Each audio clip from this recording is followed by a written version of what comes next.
this worked example, I'll be going over a calculation related to the learning outcome, determine the frequency of sound waves using a cathode ray oscilloscope. This question comes from ACE Physics Syllabus Code 9702, Paper 11 from May-June 2011.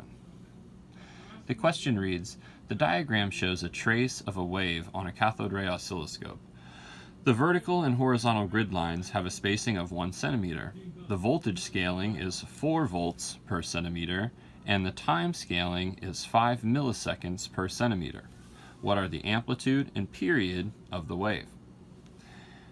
We're always trying to visualize an entire waveform on an oscilloscope. You can see that the wave begins here, rises to a peak, drops back through equilibrium position, down to a negative value, and then the wave begins to repeat right here, very neatly intersecting this grid line. And so, a simple way to think about it is just to say if every centimeter is 5 milliseconds, we could just count this wave out. 5 milliseconds, 10 milliseconds, 15 milliseconds, 20 milliseconds is the period of this wave. And we can see that that eliminates choices A and B, and so 20 milliseconds is indeed the period of the wave. I've shown in other worked example videos a more formal way to sort of lay out the calculation based on writing out what you've got, and so using the same kind of strategy, we could say 1 wave per 4 centimeters and then 5 milliseconds per centimeter. So write out what you've got. 5 milliseconds per centimeter. That's what they told us the time scaling was. And we can see that 1 wave, either if we read it from the crest here to the crest here, or the trough here to the trough here, 1 wave is 1, 2, 3, 4 centimeters.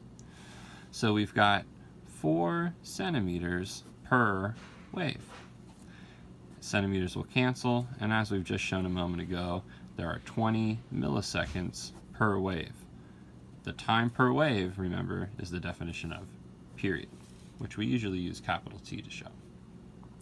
The amplitude is the maximum displacement, and so it's sort of like the vertical height of the wave. An important point to keep in mind, and one that we've mentioned previously, is that we're really looking at a wave as an oscillation from an undisturbed equilibrium position, which I've just shown with the dashed line here. So the amplitude is really the vertical height from this point up to the crest, or from this point down to the trough.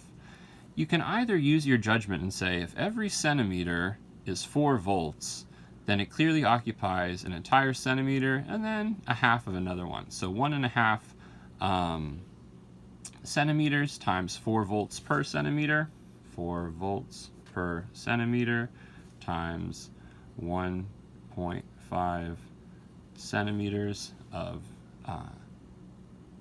amplitude would give us 6 volts, which is choice C.